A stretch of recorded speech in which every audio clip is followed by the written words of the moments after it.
नमस्कार, के न्यूज में आपका स्वागत है। मैं हूं आपके साथ शैलेंद्र चौहान और आप देख रहे हैं हमारा खास कार्यक्रम 22 का बादशाह। जैसे जैसे चुनाव नजदीक आ रहा है वैसे वैसे पाला बदलने का खेल तेज हो रहा है। तो साथ ही चुनावी मौसम में ईडी की एंट्री से राजनीतिक दलों की बेचैनी और बढ़ गई है। चुनाव आते आते अब दांव पेच भी शुरू हो गए हैं। आज बात करेंगे मैराथन में भगदड़ और अखिलेश के करीबियों पर छापेमारी, रैलियों को लेकर ईसी का मंथन, अलीगढ़ को योगी का तोहफा और राजनीति कोरोना वाली। तो शुरू करते हैं अपना खास कार्यक्रम 22 का बादशाह।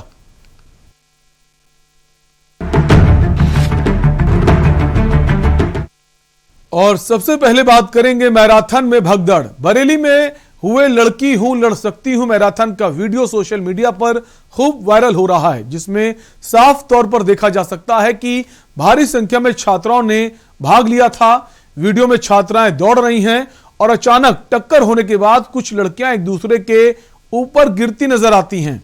भगदड़ होने और बच्चियों के गिरने के बाद कार्यक्रम को आयोजित करवाने वाले लोगों ने छात्राओं को उठाया।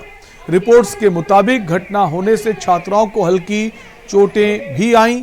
घटना होने के बाद कांग्रेस लीडर और पूर्व मेयर सुप्रिया एरन ने इसके राजनीतिक साजिश करार दिया। सुप्रिया एरन ने कहा कि जब वैष्णो देवी में भगदड़ मच सकती है तो ये तो बच्चियां हैं। उन्होंने कहा कि ये इंसानी फितरत होती है। कांग्रेस के बढ़ते जनाधार को देखते हुए ये एक साजिश भी हो सकती है।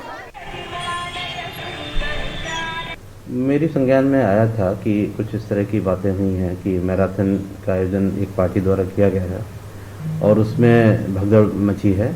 इसके संबंध में मैंने तत्काल सिटी मजिस्ट्रेट को आदेश दिया है कि वो इसकी पूरी प्रक्रिया की जांच करें और वो हमें आज जांच कर रहे हैं इसकी, और शाम तक हमें जांच करके उपलब्ध कराएंगे। इसके बाद हम आगे की कार्रवाई करेंगे। कांग्रेस की प्रियंका गांधी वाड्रा के द्वारा मैराथन रैली का आयोजन किया गया था। तमाम जगहों पर मैराथन रैली की गई, लेकिन आज जब बरेली की तस्वीर सामने आई तो वो एक चिंता का विषय बन गई। मैं सबसे पहले आपको दिखाना चाहूँगा कि यही वो मैदान है जहां से कांग्रेस की मैराथन जो रैली थी, महिला रैली थी, वो यहीं से आयोजन हुआ था, लेकिन अब समाप्ति की ओर बढ़ चुका है और तमाम जो लड़कियां थीं उन्होंने इसमें भाग लिया था। करीब हजारों की संख्या में कांग्रेस की मैराथन रैली में लड़कियों ने भाग लिया था और तमाम लड़कियों ने मैराथन रैली में हिस्सा लेने के बाद दौड़ भी लगाई थी। लेकिन जो तस्वीरें बयां कर रही थी, के न्यूज़ पर सबसे पहले दिखाया गया, जो लड़कियों पर चोटिल हुई हैं, लड़कियां एक दूसरे के ऊपर गिरती हुई नजर आई, तो साफ तौर पर जाहिर हो सकता है कि बरेली की जिला कांग्रेस कमेटी का जो अव्यवस्थाएं थी भरपूर तरीके से नजर आई थी। तमाम लोगों ने इस पर संकोच भी व्यक्त किया था कि आखिर कांग्रेस में इस तरीके से अव्यवस्था एक बड़ा चिंता का विषय है। लेकिन वहीं जब सुप्रिया एरन जो कि वरिष्ठ नेता हैं कांग्रेस की और पूर्व महापौर भी हैं, उनका जब मीडिया से वार्तालाप करते हुए एक बयान जो कि बिल्कुल बेतुका बयान सामने आया तो वो एक खुद चिंता का विषय बन गया, क्योंकि सुप्रिया एरन ने साफ तौर पर से कहा था कि जब वैष्णो देवी की यात्रा में लोगों में भगदड़ मच जाती है और वहां पर इतने लोगों की मौत हो जाती है तो ये बरेली की बच्चियां हैं और ये तो अभी नासमझ हैं, तो ये कोई बड़ी बात नहीं है। बरेली से कैमरा पर्सन यश उपाध्याय के साथ शानू कुमार, के न्यूज़ इंडिया। तो मैराथन में आपने देखा किस तरह से बच्चियां वहां पहुंची हुई थी। कई बच्चियां एक दूसरे पर गिर गईं, कुछ बच्चियां भी घायल भी हैं। इसी खबर पर हमारे साथ हमारे संवाददाता बरेली से शानू कुमार जुड़ गए हैं। शानू, आज जो ये तस्वीरें सामने आई हैं, लापरवाही किसकी थी? ऑर्गेनाइजर कौन था, उसकी लापरवाही है या फिर जैसा कांग्रेस नेता कह रहे हैं ये साजिश भी हो सकती है? किसका यकीन माने? देखिए शैलेंद्र, जो प्रियंका गांधी वाड्रा है उनके ये आगाज के बाद ये मैराथन रैली दिल्ली में चल रही थी और आज जब बरेली कांग्रेस कमेटी की बात की जाए, सबसे अहम सवाल जो आपने पूछा कि लापरवाही किसकी थी, वो साफ तौर पर से जिला कांग्रेस कमेटी की लापरवाही थी। क्योंकि सबसे बड़ी बात यह है कि जब इतनी बड़ी तादाद में जब मैराथन कराना ही था, जब इतनी बड़ी तादाद में बच्चियों को रैली में भाग दिलवाना ही था, तो कंजेस्टेड एरिया से रैली निकाली क्यों गई? जो ये मैं आपको बता दूं जानकारी के लिए, जो ये रैली का आगाज हुआ ये बरेली के बिशप मंडल इंटर कॉलेज से रैली निकली थी। हालांकि मैदान बड़ा था, लेकिन उस मैदान से जब रैली का बाहर निकली तो रोड वो जो था, जो बरेली के शहरों को जो चारों तरफ से जाम रहता है, उस रोड से ये रैली निकाली गई और जहां पर ये अयूब खां चौराहे से ये रैली निकाली गई। लेकिन सबसे कंजेस्टेड एरिया बरेली के शहर का बस वही है, तो साफ तौर पर से जाहिर है कि कांग्रेस कमेटी की ये लापरवाही थी। क्योंकि जो इसके प्रवक्ता है उनकी लापरवाही थी, राज शर्मा, क्योंकि जब पता था कांग्रेस जो रैली निकाल रही है वो कंजेस्टेड एरिया से निकाल दी। तो कहीं ना कहीं कांग्रेस कमेटी की ये लापरवाही थी। लेकिन शैलेंद्र, साफ तौर पर से कांग्रेसी जो है अभी भी अपनी जिद पर अड़े हैं कि वैष्णो देवी यात्रा में जब भगदड़ हो सकती है तो ये नासमझ बच्चियां हैं, शानू, उसमें भगदड़ आखिर हाँ, क्यों ये नहीं हो बयान सकती? जो था पूर्व मेयर हैं, कांग्रेस पार्टी की सीनियर नेता है, उनका था। इसके अलावा जो यूपी वेस्ट की प्रभारी है कांग्रेस की, उनका भी एक बयान सामने आया। उन्होंने तो ये तक कह दिया इस घटना के बाद कि रैली बहुत सफल रही, 10,000 से ज्यादा की लड़कियों ने इसमें हिस्सा लिया। तो ये भी भूल गए कि घटना हुई है, कई लोगों को चोटें आई हैं, इसको दरकिनार करते हुए रैली को सफल बता रहे हैं। देखिए, बिल्कुल कांग्रेस एक जिम्मेदारी वाली पार्टी कही जाती थी और कांग्रेस का एक वजूद अपना था। लेकिन अब जो वजूद है, जो वर्चस्व है, वो बिल्कुल बरेली में खत्म होता हुआ नजर आ रहा है। ये एक शर्मनाक और एक ये मजाक का विषय बनी हुई है। खुद सुप्रिया एरन और जो राष्ट्रीय प्रवक्ता है वो खुद, क्योंकि जब बच्चियां चोटिल हो गई उनको फर्स्ट एड दे दिया गया। साफ तौर पर से जाहिर है कि सुप्रिया एरन कह रही है कि कोई चोटिल नहीं हुआ। अगर चोटिल नहीं हुआ तो उसमें एम्बुलेंस मैदान में कैसे पहुंची, एम्बुलेंस को क्यों बुलाया गया? खुद कांग्रेस कमेटी वालों ने एम्बुलेंस को बुलाया गया और उसमें बच्चियों को भर करके जिला अस्पताल भेजा। वहां पर उनको फर्स्ट एड दिया गया। फर्स्ट एड देने के बाद उनको बात की घर बात की गई।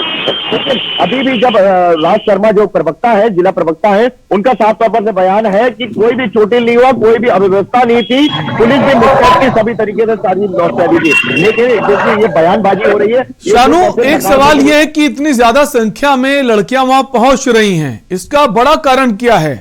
क्योंकि अक्सर हम देखते हैं लोग रैलियों से दूरी बनाते हैं, कार्यकर्ताओं की जिम्मेदारी होती है लोगों को पहुंचाना। एक जो ऐलान किया है प्रियंका गांधी ने गिफ्ट्स का, पुरस्कार का, कि एक कैटेगरीज है कि आप इतने 5 जो शुरू के 5 होंगे, टॉप 10 होंगे, टॉप 20 होंगे, उनको हम इनाम देंगे, फोन्स देंगे, ऐसे भी गिफ्ट्स के ऐलान किए गए। वो बड़ा कारण है कि ज्यादा संख्या में लोग पहुंच रहे हैं और ज्यादा तेजी से दौड़ रहे हैं कि हम अगर फर्स्ट आ जाते हैं तो हमको इनाम मिलेगा।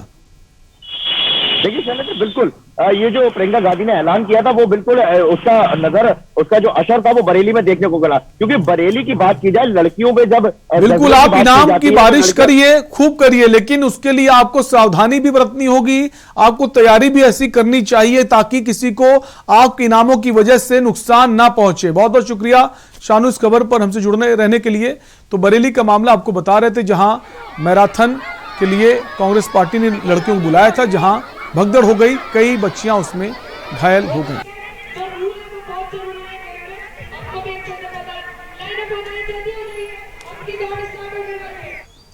और यहां पर वक्त एक ब्रेक का है, ब्रेक के उस पार बात करेंगे अखिलेश के करीबियों पर छापेमारी। आप देख रहे हैं के न्यूज, खबरों का सारथी। 2017 से पहले कर्ज के बोझ तले दबा था किसान। 2017 के बाद कर्ज माफी से हुआ है खुशहाल। फर्क साफ है। 2017 से पहले भैंस ढूंढने वाली पुलिस 2017 के बाद अपराधियों को काबू करती है। फर्क साफ है। 2017 से पहले जो लड़के हैं, गलती हो जाती है बोलकर छूट जाते थे। 2017 के बाद उन अपराधियों पर होती है कार्रवाई। फर्क साफ है। 2017 से पहले मेरठ से दिल्ली पहुंचना था 2 भर। 2017 के बाद दिल्ली बस 1 घंटे 2। फर्क साफ है। जुबान के लिए उड़ चला गैरों की ज़मीं पर, खुशबू अपने पन की ढूंढता। दूर कितना भी जा, इस जुबान से दूर ना जा पाओगे। जुमन बोलो जुबान केसरी। मुंडे वालियां ने विआह छेती मंग लिया। ਇੰਨੀ ਛੇਤੀ ਪੈਸੇ ਦਾ ਇੰਤਜ਼ਾਮ ਕਿੱਥੋਂ ਹੋਵੇਗਾ? ਵੈਸੇ ਮੈਂ ਚਾਹੁੰਦਾ ਸੀ ਕਿ ਆਪਦੀ ਧੀ ਦੀਆਂ ਸਾਰੀਆਂ ਰੀਝਾਂ ਪੂਰੀਆਂ ਕਰਾਂ, ਪਰ ਪੈਸੇ ਦੀ ਕਿੱਲਤ। चुप करके क्यों बैठे हो? की सोची जाने हो? ਸੋਚਣਾ ਕੀ ਹੈ, ਬਸ ਉਹੀ ਜਿਸ ਦੀ ਚਿੰਤਾ ਮੈਨੂੰ ਦਿਨੋਂ ਦਿਨ ਘੁਣ ਵਾਂਗਰਾਂ ਖਾਈ ਜਾ ਰਹੀ ਹੈ। ਜੇ ਕਰਜ਼ਾ ਲੈਨੇ ਆ ਤਾਂ ਵਿਆਜ ਹੀ ਮਾਰ ਜੂ। ਕੀ ਹਾਲ ਆ ਬਾਈ ਨੱਥਾ ਸਿਆ? ਠੀਕ ਹੈ ਬਾਈ, ਕੰਮ ਸੀ ਯਾਰ, ਆਪਣੇ ਨਵੇਂ ਬਣਦੇ ਘਰ ਵਿੱਚ ਭਰਤ ਪਾਉਣਾ। ਸੋਚਿਆ ਤੇਰੇ ਖੇਚੋਂ ਮਿੱਟੀ ਚੁੱਕ ਲਈਏ, ਬਣਦੇ ਪੈਸੇ ਦੇ ਦੇਾਂਗੇ। ਯਾਰ ਪੈਸੇ ਦੀ ਜ਼ਰੂਰਤ ਤਾਂ ਮੈਨੂੰ ਵੀ ਬਹੁਤ ਹੈ, ਤੈਨੂੰ ਮਿੱਟੀ ਵੀ ਦੇ ਦੇਵਾਂਗਾ, ਪਰ ਮੈਨੇਜ ਵਿਭਾਗ ਵੱਲੋਂ ਪ੍ਰਵਾਨਗੀ ਕੌਣ ਲਊ? ਨਾ ਯਾਰ, ਬੜਾ ਔਖਾ ਕੰਮ ਹੈ। ਉਹ ਬਾਈ ਹੁਣ ਆ ਸਾਰੇ ਮਸਲੇ ਹੱਲ ਹੋ ਗਏ, ਤਾਂ ਹੀ ਤਾਂ ਤੇਰੇ ਕੋਲ ਆਇਆ। ਉਹ ਕਿਵੇਂ? ਪੰਜਾਬ ਸਰਕਾਰ ਨੇ ਇੱਕ ਫੈਸਲਾ ਲਿਆ ਕਿ ਕੋਈ ਵੀ ਜ਼ਿਮੀਂਦਾਰ ਆਪਣੇ ਖੇਤ ਚੋਂ 3-3 ਫੁੱਟ ਤੱਕ ਮਿੱਟੀ ਚੁੱਕ ਸਕਦਾ ਤੇ ਉਹਨੂੰ ਵੇਚ ਵੀ ਸਕਦਾ, ਤੇ ਇਸ ਕੰਮ ਲਈ ਉਹਨਾਂ ਨੂੰ ਮਾਈਨਿੰਗ ਵਿਭਾਗ ਤੋਂ ਕੋਈ ਵੀ ਮਨਜ਼ੂਰੀ ਲੈਣ ਦੀ ਲੋੜ ਨਹੀਂ ਪਵੇਗੀ। ਵਾਹ ਏ ਰੱਬਾ, ਪੰਜਾਬ ਸਰਕਾਰ ਦੇ ਇਸ ਫੈਸਲੇ ਨਾਲ ਮੇਰਾ ਵੱਡਾ ਮਸਲਾ ਹੱਲ ਹੋ ਗਿਆ। ਘਰ ਘਰ ਦੇ ਵਿੱਚ ਚੱਲੀ ਗੱਲ, ਮੁੱਖ ਮੰਤਰੀ ਚਰਨਜੀਤ ਸਿੰਘ ਚੰਨੀ ਦੀ ਅਗਵਾਈ ਵਾਲੀ ਪੰਜਾਬ सरकार करदी मसले हल। आप देख रहे हैं के न्यूज, खबरों का सारथी। ब्रेक के बाद आपका स्वागत है और अब बात करेंगे अखिलेश के करीबियों पर छापेमारी। आयकर विभाग ने कर चोरी की जांच के तहत दिल्ली, नोएडा, ग्रेटर नोएडा और आगरा में real estate company ACE group और उसके प्रमोटर अजय चौधरी के कार्यालयों में तलाशी ले रही है।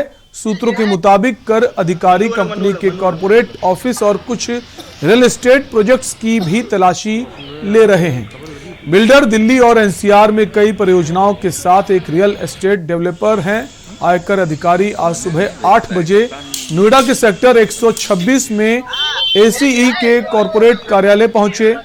रियल्टी ग्रुप के खिलाफ दिल्ली, नोएडा और आगरा में 40 जगहों पर छापेमारी की जा रही है।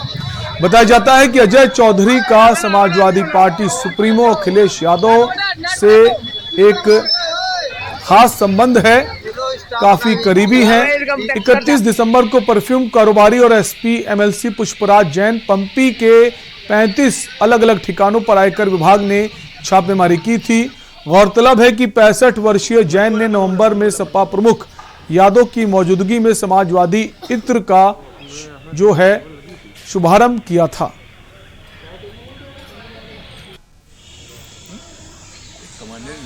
तो एक बार फिर से अब ये खबर है कि जहां छापेमारी चल रही है वो भी अखिलेश यादव के करीबी। इसी खबर पर हमारे संवाददाता आगरा से अजेंद्र चौहान जुड़ गए हैं। अजेंद्र, अब ये जो छापेमारी हो रही है अजय चौधरी के यहाँ, इनको भी अखिलेश का करीबी बताया जा रहा है, कितनी सत्यता है इसमें? देखिए, आपको बताना चाहूंगा कि जिस तरह से आज पूरे उत्तर प्रदेश में इनकम टैक्स डिपार्टमेंट की जो छापेमारी हुई है और सुबह से ही ये चर्चा का विषय है कि नोएडा में जो बिल्डर हैं अजय चौधरी, हालांकि ये मूल रूप से बागपत के मोहनीपुर गांव के रहने वाले हैं। अगर इनके इतिहास की हम बात कर लेते हैं तो 2004 में ये मोटरसाइकिल की सेल परचेज का जो उनका कारोबार था ये करा करते थे। 2005 में एक जमीन के मामले में ये जेल गए और उसके बाद जब इन्होंने राजनीति में कदम रखा तो उसके बाद इन्होंने कभी पीछे मुड़कर नहीं देखा।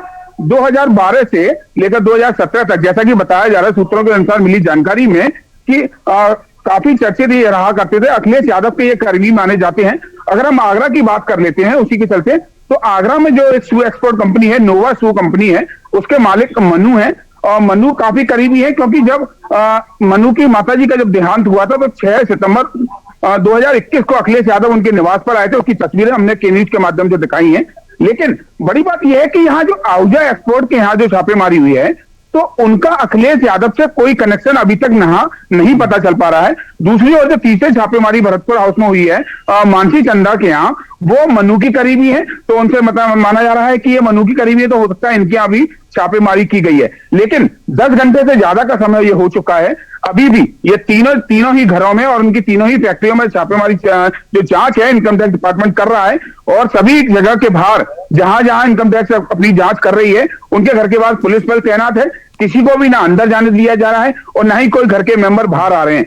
लेकिन ये इनकम टैक्स के अधिकारियों द्वारा ही पता चल पाएगा कि यहाँ पर जो रेट हुई है उस रेट में इनको क्या मिला है, क्या यहाँ खामियां मिली हैं, या इनके जो दस्तावेज हैं यहाँ, जैसे कि कन्नौज के व्यापारी के यहाँ जो तमाम कैश मिला, क्या ऐसा कैश यहाँ मिला है। लेकिन अभी तक ऐसी कोई जानकारी नहीं हो पाई है। लेकिन एक बात तय है कि अखिलेश के करीबियों के यहाँ अखिलेश जो आयकर की टीम है, कितने अधिकारी इस वक्त मौके पर मौजूद हैं और कितना वक्त बीत चुका है, अभी भी छापेमारी चल रही है? देखिए 10 घंटे से ज्यादा का समय अभी तक आगरा में हो चुका है। कुल मिलाकर 6 जगह ये छापेमारी का काम चल रहा है। जो इनकम टैक्स के अधिकारियों की अगर हम बात कर लेते हैं तो बरेली से भी एक टीम आई है जो कि मन्नू के घर के बाहर है और वहीं एक लोकल की गाड़ी है। तो तकरीबन 10 से ज्यादा एक जगह में 10 इनकम टैक्स के अधिकारी हैं, वो यहाँ पूरी जांच पड़ताल कर रहे हैं। 10 घंटे का काफी समय हो चुका है, अभी तक कोई भी बयान नहीं आया इनकम टैक्स के अधिकारी का, ना ही मीडिया के सामने अभी तक कोई भी इनकम टैक्स अभी तक कोई बयान बयान नहीं आया। अजेंद्र, अगर बात करें इनका जो कारोबार है, जैसा कि जानकारी मिल पा रही रियल एस्टेट के कारोबार से जुड़े हैं, इसके अलावा भी कुछ और भी कारोबार, व्यवसाय, व्यापार इनके हैं? देखिए, जिस तरह से अगर आगरा की हम बात करते हैं तो आगरा में जो मनु हैं वो बेहद करीबी माने जाते हैं अखिलेश यादव के, और आगरा में उनकी काफी पुरानी एक कंपनी है, नोवा शू के नाम से एक्सपोर्ट कंपनी है। और बड़ी बात यह है कि तीनों ही शू एक्सपोर्टर्स हैं। और हालांकि मनु का कुछ कनेक्शन बताया जा रहा है कि रियल एस्टेट का काम भी शायद नोएडा में था, लेकिन उसके पुख्ता जानकारी अभी तक नहीं हो पाई है। लेकिन आगरा में अगर हम बात करते हैं व्यापार की, तो उनका जो बिजनेस है वो शू एक्सपोर्ट का बिजनेस है, काफी बड़ा कारोबार है और उसके चलते। लेकिन जो मनु है वो अधिकतर नोएडा ही रहते हैं, हालांकि आगरा में उनका निवास। कुल मिलाकर जो मनु है वो अखिलेश यादव के करीबी बताए जाते हैं। छापेमारी चल रही, अभी तक कुछ निकलकर सामने नहीं आया। अजेंद्र, आप इस खबर पर नजर बनाए रखिए, हम आगे भी आपसे जानकारी लेते रहेंगे। तो आपको आगरा से खबर बता रहे हैं, अखिलेश यादव के जो करीबी हैं अजय चौधरी, मनु, इनके कई ठिकानों पर सुबह से कार्रवाई चल रही है। क्या कुछ निकलकर सामने आएगा, हमारे संवाददाता लगातार इस खबर पर नजर बनाए हुए हैं, हम आपको पल पल की अपडेट देते रहेंगे।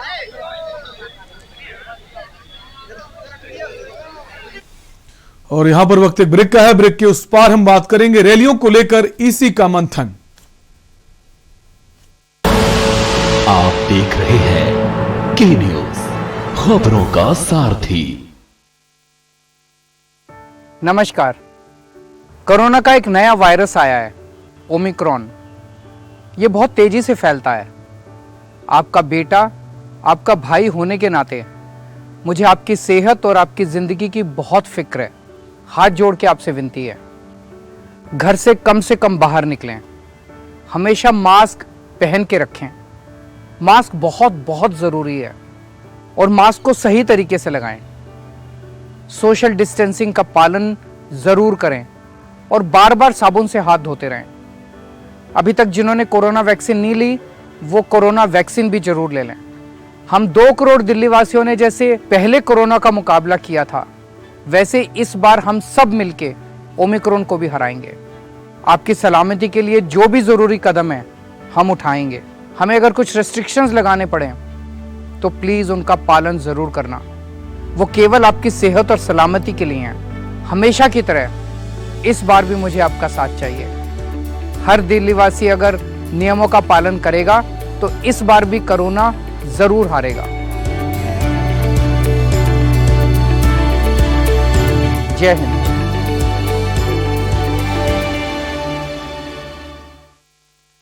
पर ये दिल है कि चख रहा है उन्हीं अल्फाजों का नूर नूर और नूर नूर और नूर नूर और। दूर कितना भी जाओ, इस जुबान से दूर ना जा पाओगे।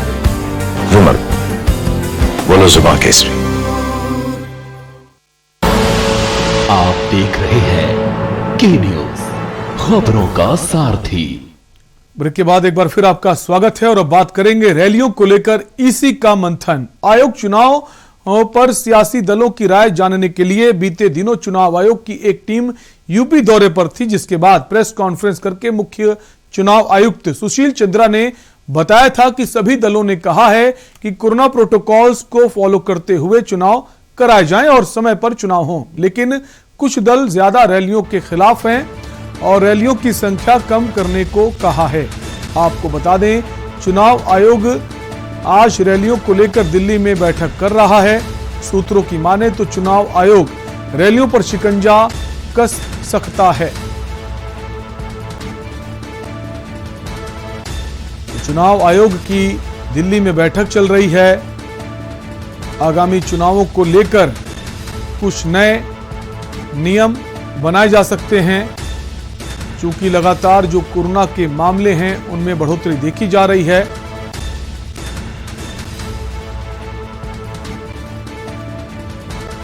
तो चुनाव आयोग जो बैठक कर रहा है उसमें आगामी चुनावों को देखते हुए कुछ नए नियम बनाए जा सकते हैं, खासकर रैलियों को लेकर, जनसभाओं को लेकर।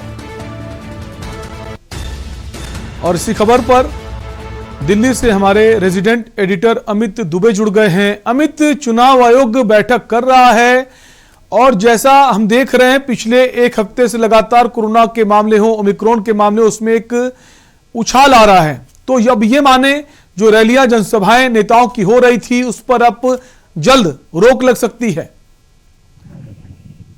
देखिए, पहले की अपने दर्शकों को स्पष्ट कर दें कि बैठक जो है वो खत्म हो चुकी है और आज जो है मुख्य चुनाव आयुक्त के साथ पांचों राज्यों के जहां पे विधानसभा चुनाव होने वाले हैं उन राज्यों के मुख्य चुनाव आयुक्त बैठे थे। कई चीजों को लेकर मंथन हुआ, लेकिन उसके बावजूद चुनाव आयोग अब तक किसी डिसीजन पे नहीं पहुंचा और कल फिर इसी बैठक को आगे कंटिन्यू किया जाएगा, जिसमें स्वास्थ्य विभाग के अधिकारी शामिल होंगे और उन अधिकारियों से तमाम तरह की सजेशन ली जाएगी। और खासतौर पे जो चुनाव आयोग ने कल जो चिट्ठी लिखी थी, जब बच्चों का वैक्सीनेशन स्टार्ट हुआ, चुनाव आयोग ने कहा था कि जो चुनावी राज्य हैं उनमें वैक्सीनेशन की प्रक्रिया अन्य राज्यों से और ज्यादा तेज होनी चाहिए। इसे लेके चुनाव आयोग ने दिशा निर्देश दिए थे। अब जब कल बैठक होगी तो कल की बैठक में स्वास्थ्य सचिव के साथ स्वास्थ्य मंत्रालय के तमाम अधिकारी भी चुनाव आयोग के साथ बैठेंगे और फिर एक बार मंथन होगा कि आखिरकार कि जिस तरह से कोरोना और ओमिक्रॉन लगातार पूरे देश में फैल रहा है, ऐसे में चुनाव आयोग क्या डिसीजन ले, क्योंकि कल 5 तारीख है और 5 तारीख तक का अगर हम यूपी की प्रेस कॉन्फ्रेंस चुनाव आयोग की याद करें तो 5 तारीख तक का वक्त था, जबकि उन जो चुनावी सिचुएशन की बात कह सकते हैं, चुनावी सिचुएशन पूरी तरह से इस्टेब्लिश की जाए। इनमें उन जिन राज्यों में चुनाव होने वाला है उनके अधिकारियों की बात करें, जो अधिकारी एक जगह 3 साल से ज्यादा से तैनात है, उन सबको ट्रांसफर करना था, जो वोटर लिस्ट है उसे फाइनलाइजेशन करना था, तमाम जो लेकिन अमित एक बात तो माने, चुनाव आयोग जब यूपी आया था वहां पर भी चर्चाएं हुई थी, तो ये तो माने चुनाव जो है वो तय समय पर होंगे, लेकिन जो रैलियां हैं, जनसभाएं, उस पर हो सकता है कल ये फैसला लिया जाए कि संख्या जो है उसको कम किया जा सके या फिर रैलियां जनसभाएं जो हैं वर्चुअल तरीके से की जाएं। जी बिल्कुल, देखिए यही एक बड़ी चीज है जिसकी मैं बात कर रहा हूं, क्योंकि स्वास्थ्य मंत्रालय के अधिकारियों के साथ जब बैठक होगी तो जाहिर तौर पे चुनाव आयोग किसी ना किसी डिसीजन पे पहुंचेगा। तमाम राजनीतिक दल हालांकि ये बात जरूर स्पष्ट कर रहे हैं कि चुनाव आयोग जो भी निर्णय लेगा वो सारी पार्टियों को कल देखने वाली बात होगी कि कल जो बैठक है उसके बाद क्या कुछ निकलकर सामने आता है। बहुत बहुत शुक्रिया अमित हमसे जुड़े रहने के लिए। तो हम बात कर रहे थे रैलियों को लेकर, जो चुनाव आयोग बैठक कर रहा था वो खत्म हो गई है, अब कल एक और मीटिंग है, उसके बाद क्या चीजें सामने निकल कर आती देखने वाली बात होगी।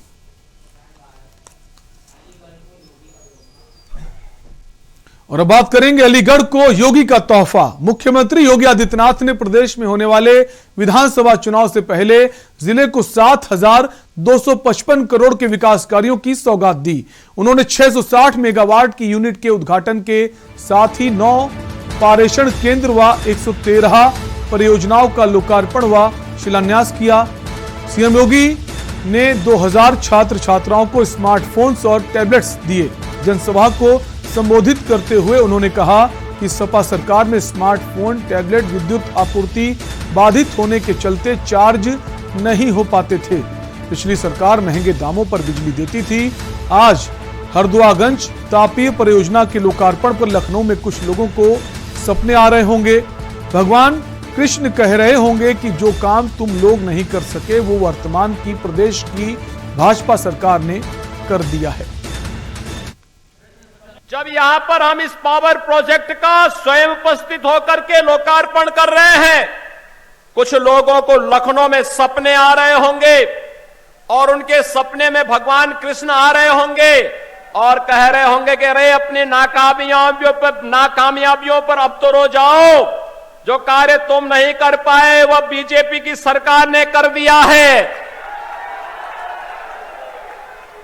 भगवान कृष्ण आज उनको कोस रहे होंगे और इसलिए कोस रहे होंगे क्योंकि भगवान कृष्ण ने उनको यह भी जरूर कहा होगा कि जब तुम्हें सत्ता मिली थी तब मथुरा, वृंदावन, बरसाना, गोकुल, बलदेव के लिए कुछ नहीं कर पाए, लेकिन वहां पर कंस को पैदा करके जवाहर बाग की घटना जरूर करवा दिए थे।